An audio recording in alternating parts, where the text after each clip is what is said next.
एक एग्जाम्पल देखते हैं और उस एग्जाम्पल के बेस पर एक टॉपिक भी डिफाइन हो जाएगा। देखिए, एक कोई पर्सन 100 रुपीज किसी एक बैंक में डिपॉजिट करता है 3 इयर्स के लिए।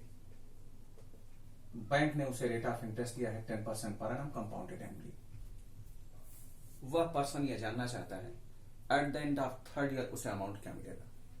इसका एक तरीका तो यह है फार्मूला लगाया जाए और आंसर एग्जैक्ट कैलकुलेट करके बता दिया जाए, लेकिन अगर हम चाहें तो एक्सप्लेनेशन के बेस पर भी इसका आंसर बताया जा सकता है।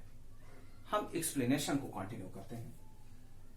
इसकी मीनिंग यह है कि अगर वह पर्सन फर्स्ट ईयर में 100 रुपीज डिपॉजिट करता है तो फर्स्ट ईयर में उसे 10 रुपीज का इंटरेस्ट मिल जाएगा। ये 10 रुपीज 100 रुपीज में ऐड कर दिया जाएगा, 110 रुपीज हो जाएगा। सेकेंड ईयर अब 110 रुपीज पर इंटरेस्ट चार्ज किया जाएगा। 110 का 10% 11 रुपीज, ये 11 रुपीज फिर इसमें ऐड हो जाएगा, ये 121 रुपीज बनेगा। Third year 121 rupees per interest charge किया जाएगा, ये होगा 12.1। 12.1 को इसमें अगर ऐड कर दिया जाए तो ये बनेगा 133.1 रुपीज। इसकी meaning eight the end of 3rd year उसे 133.1 रुपीज मिल जाएंगे। एक दूसरे एग्जांपल को हम देखते हैं। एज्यूम करें कोई एक पर्सन 100 रुपीज का कोई एक प्रोडक्ट यूज करता है। उस प्रोडक्ट को वह यूज करता है 3 इयर्स के लिए और उस प्रोडक्ट पर डिप्रीशिएशन रेट चार्ज किया गया है 10% per annum. Eight the end of 3rd year उस प्रोडक्ट की वैल्यू क्या होगी यह वह पर्सन जानना चाहता है। तो अगर इसे भी हम एक्सप्लेनेशन के बेस पर ही डिफाइन करें तो इसकी मीनिंग क्या है वह जरा देखते हैं। फर्स्ट ईयर इनिशियल वैल्यू उस प्रोडक्ट के 100 रुपीज है। फर्स्ट ईयर में इस पर डिप्रीशिएशन चार्ज किया जाएगा 10 रुपीज का। ये 10 रुपीज 100 रुपीज में से डिडक्ट हो जाएगा, 90 रुपीज बचा। अब सेकेंड ईयर 100 रुपीज पर इस पर डिप्रीशिएशन चार्ज किया जाए या 90 रुपीज पर। ध्यान दें, नॉर्मल केस में अगर इंटरेस्ट की कोई भी इंफॉर्मेशन आपके किसी क्वेश्चन में नहीं दी जाती तो हमें हमेशा कंपाउंड इंटरेस्ट ही लगाना चाहिए, क्योंकि कहीं भी प्रैक्टिकल लाइफ में अब सिंपल इंटरेस्ट यूज नहीं किया जाता। तो अगर मेंशन ना हो सिंपल इंटरेस्ट तो हर जगह कंपाउंड इंटरेस्ट ही लगाएंगे। सिमिलरली डिप्रीशिएशन की अगर कोई कंडीशन ना दी जाए तो आपको हमेशा diminishing balance return down value method ही लगाना चाहिए, स्ट्रेट लाइन मेथड नहीं लगाना चाहिए। तो यहां भी क्योंकि डिप्रीशिएशन की कोई कंडीशन गिवन नहीं है तो हम diminishing balance meaning 90 rupees per depreciation second year पर चार्ज करेंगे। 90 रुपीज का 10% बनता है 9 रुपीज। 9 रुपीज इसमें से ऐड करें, डिडक्ट करेंगे, ये आएगा 81 रुपीज। अब 3rd year 81 rupees per depreciation charge किया जाएगा। 10% के अकॉर्डिंगली ये बनता है 8.1 रुपीज। इसमें से अगर इसे सब्ट्रैक्ट करें तो आता है 72.9 रुपीज। ये है दोनों एग्जांपल का एक्सप्लेनेशन। लेकिन अगर हम इन दोनों एग्जांपल्स को कंपेयर करें तो हमने यहां क्या देखा कि ये जो यहां बीच की वैल्यूज हैं ये सभी वैल्यूज ऐड किए जा रहे हैं इनिशियल वैल्यू में। देखिए, स्टार्टिंग में जो वैल्यू है वह सभी वैल्यूज ऐड करते चले जा रहे हैं। यहां हमने क्या देखा, स्टार्टिंग की जो वैल्यूज हैं ये सभी उसमें से सब्ट्रैक्ट किए जा रहे हैं। अगर इस लास्ट वैल्यू को कैलकुलेट करने का फॉर्मूला ये हम जानते हैं तो क्या इसी के बेस पर इसे कैलकुलेट करने का फॉर्मूला ये नहीं होना चाहिए, क्योंकि एक्सप्लेनेशन में केवल एक साइन का डिफरेंस है और वह है यहां एडिशन हो रहा है और यहां सब्ट्रैक्शन हो रहा है। सेम पैटर्न यहां हम ऐड करके इसे कैलकुलेट करें, यहां सब्ट्रैक्ट करके। अगर इस लास्ट वैल्यू को कैलकुलेट करने का फार्मूला ये हो सकता है जो हम जानते हैं, अगर हम इसकी कैलकुलेशन करें, कई बार इस एग्जांपल को यूज कर चुके हैं, तो इस बेस पर हम एग्जैक्ट वह वैल्यू पा जाएंगे जो यहां हमें गिवन है। तो 100 1.331 के बेस पर 133.1 रुपीज बन जाएगा। सिमिलरली अगर हम ये पा सकते हैं एडिशन साइन के साथ तो ये हमें पाना चाहिए सब्ट्रैक्शन साइन के साथ। देखते हैं, P की वैल्यू है यहां 100, 1 माइनस R के जगह पर हमने लिख लिया 10, पावर 3 100, 10 बाई 100 आता है 0.1, 1 में से 0.1 सब्ट्रैक्ट करेंगे आएगा 0.9, रेस्ट पावर 3 100, 0.9 रेस्ट पावर 3, इसे अगर हम कैलकुलेट करें तो आता है 0.729 और 100 से मल्टीप्लाई करने के बाद 72.9 रुपीज बनता है। सही है। इसकी मीनिंग डेप्रीशिएशन से रिलेटेड कोई भी क्वेश्चन अगर हमसे कहा जाए सॉल्व करने के लिए तो हमें इसी फार्मूले को लगाना चाहिए। मीनिंग जो कंपाउंड अमाउंट का फार्मूला होता है उसी फार्मूले को माइनस साइन के साथ हमें लगाना चाहिए डेप्रीशिएशन से रिलेटेड किसी क्वेश्चन को सॉल्व करने के लिए। लेकिन इसमें हम ए को डेप्रीशिएशन नहीं कह रहे हैं, ए को इसमें कहा जा रहा है डेप्रीशिएटेड वैल्यू, डेप्रीशिएटेड वैल्यू या स्क्रैप वैल्यू। डेप्रीशिएटेड वैल्यू की मीनिंग आफ्टर डेप्रीशिएशन उस प्रोडक्ट की जो वैल्यू होगी उसी को मानते हैं या स्क्रैप वैल्यू कह सकते हैं। तो डेप्रीशिएशन हम कैसे कैलकुलेट करेंगे? डेप्रीशिएशन कैलकुलेट करने के लिए फार्मूला यूज किया जाता है ओरिजिनल वैल्यू माइनस डेप्रीशिएटेड वैल्यू।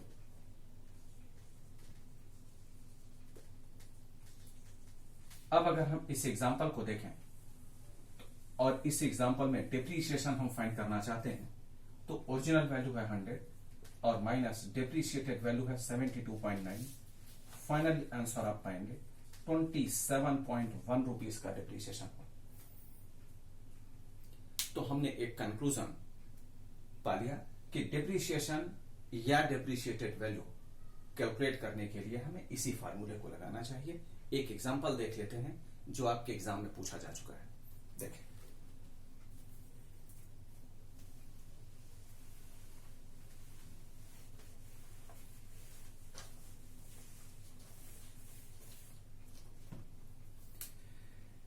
एक कोई मशीन, उस मशीन की कॉस्ट है 1 लाख रुपीज। एक पर्टिकुलर टाइम पीरियड तक यूज करने के बाद उस प्रोडक्ट की वैल्यू बनती है 30,000।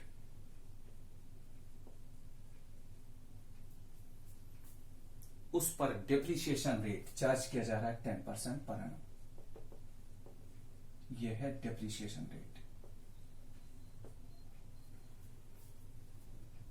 तो क्वेश्चन यह है कि उस प्रोडक्ट को, उस मशीन को कितने ईयर्स तक यूज किया गया था। एक बार फिर एग्जांपल क्लियर करें। एक कोई मशीन है 1 लाख रुपीज की, एक पर्टिकुलर टाइम पीरियड तक उस मशीन को यूज किया गया। उस पर्टिकुलर टाइम पीरियड तक यूज करने के बाद उस प्रोडक्ट मशीन की वैल्यू होती है 30,000 रुपीज। जितने ईयर्स तक मशीन को यूज किया गया है उस पर डेप्रीशिएशन चार्ज किया गया है 10%। तो क्वेश्चन यह है कि उसे कितने ईयर्स तक यूज किया गया था।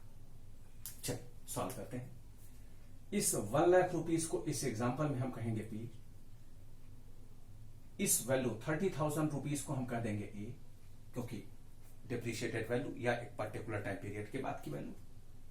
हम इसे कहेंगे आर। फॉर्मूला अगर हम अप्लाई करते हैं तो डेप्रीशिएशन के केस में आपको बताया गया P 1 minus R by 100 raised power N. अब ए के जगह पर आप लिखेंगे 30,000, पी के लिए लिख दिया जाएगा 1 लाख, 1 माइनस आर की value 10 by 100, time period N. पूछा गया हमसे 1 लाख रुपीज से 30,000 को डिवाइड करेंगे, आता है 0.3 इक्वल्स टू 10 बाई 100 0.1, 1 माइनस 0.1 आता है 0.9 रेज़्ड पावर एन। इसे सॉल्व करने के लिए आपके पास दो मेथड्स हैं। मैंने आपको यह बता रखा है कि कंपाउंड इंटरेस्ट से रिलेटेड या इस फॉर्मेट के अकॉर्डिंगली हमें टाइम पीरियड अगर कैलकुलेट करने के लिए कहा जाए तो हम कैसे कैलकुलेट करते हैं। दो तरीके आपको जो बताया गया वह दोनों मैं आपको दिखा रहा हूं। देखें, आरएचएस की वैल्यू आप यही रखें 0.9 रेज़्ड पावर एन। एलएचएस जो 0.3 है उसे चेक करें कि वह 0.9 के कितने मल्टीपल फॉर्म में आ रहा है पावर। एक बार फिर सुने, 0.9 रेज़्ड पावर एन आरएचएस में एज इट इज। एलएचएस की जो वैल्यू है, क्योंकि हमें करना क्या है, LHS और RHS के बेस को इक्वल कर लेना है। तो 0.3 को हमें चेक करना है कि हम इस 0.3 को 0.9 के कितने मल्टीपल फॉर्म में लिख सकते हैं। चेक करके देखते हैं। 0.3 इंटू 0.3 इक्वल टू 2 टाइम्स हो चुका है। हमें 0.9 चाहिए। 0.9 इंटू 0.9 इक्वल टू 2 टाइम्स हो चुका है। हमें इस पर काउंट भी करना है और चेक करना है कि कब इस फिगर 0.3 आता है। 2 हो चुका है, 3 4 5 6 7 8 9 10 10 पर आता है 0.34, क्योंकि हमें 0.30 चाहिए और नजदीक ले जाते हैं। 11 0.31 आता है और नजदीक देखते हैं पॉसिबल है क्या। 12.28 यह नियरेस्ट नहीं है। 0.31 यह सही है। पावर 11 एक्चुअल फिगर होना चाहिए 11 और 12 के बीच में, लेकिन मैंने आपको यह बता रखा है कि कैलकुलेटर से हम केवल इंटीग्रल वैल्यू ही पाते हैं ऐसे किसी क्वेश्चन के लिए। तो n इक्वल टू आपका आंसर हुआ 11 ईयर्स। 11 पॉइंट समथिंग 1 2 जो भी होगा ऑप्शन में यह सिलेक्ट कर लेंगे, या 11 ईयर्स अप्रॉक्स को भी सिलेक्ट कर सकते हैं।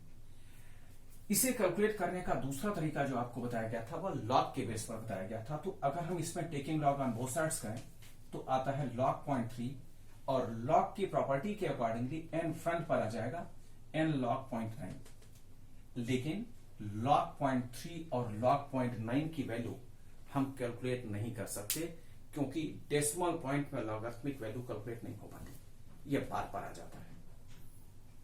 तो हम इसी को कैलकुलेट आगे नहीं करेंगे, हम इसको यहीं छोड़ देंगे।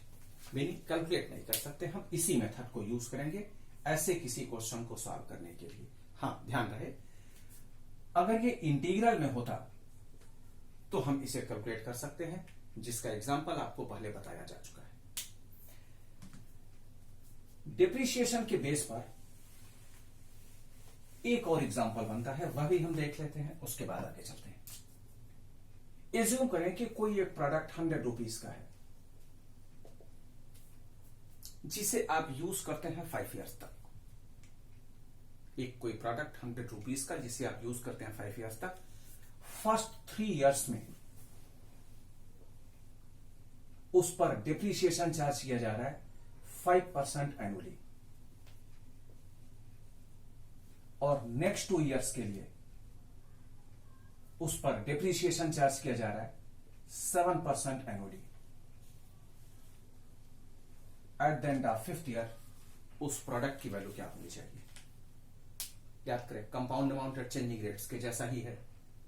डिफरेंस क्या है, compound amount at changing rates में हम जितने प्रोडक्ट्स होते थे उन सभी को प्रिंसिपल के साथ मल्टीप्लाई करके लिख देते थे। यहां भी मल्टीप्लाई करके ही तो लिखेंगे, लेकिन हम उस कंपाउंड इंटरेस्ट वाले क्वेश्चन के लिए पॉजिटिव साइन यूज करते थे, यहां निगेटिव यूज करेंगे। देखें, तो at the end of 5th year इस प्रोडक्ट की वैल्यू निकालने के लिए a equal to original principal 1 minus sign होना चाहिए, क्योंकि ये डिप्रिसिएशन है, 5/100 raised power 3 into 1 minus 7/100 raised power 2।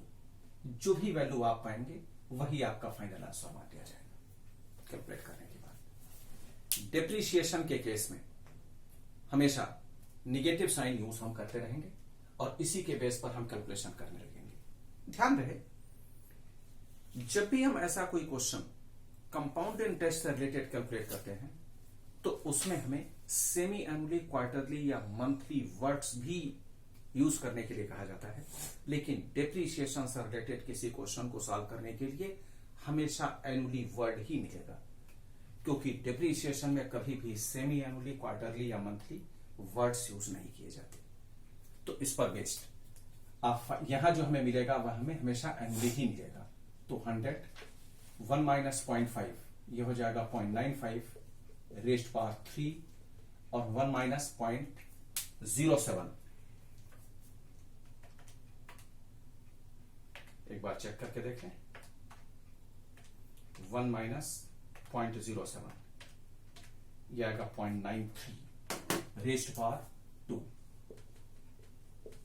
इसे मल्टीप्लाई कर लेंगे, जो भी वैल्यू वही आपका आंसर हो जाएगा।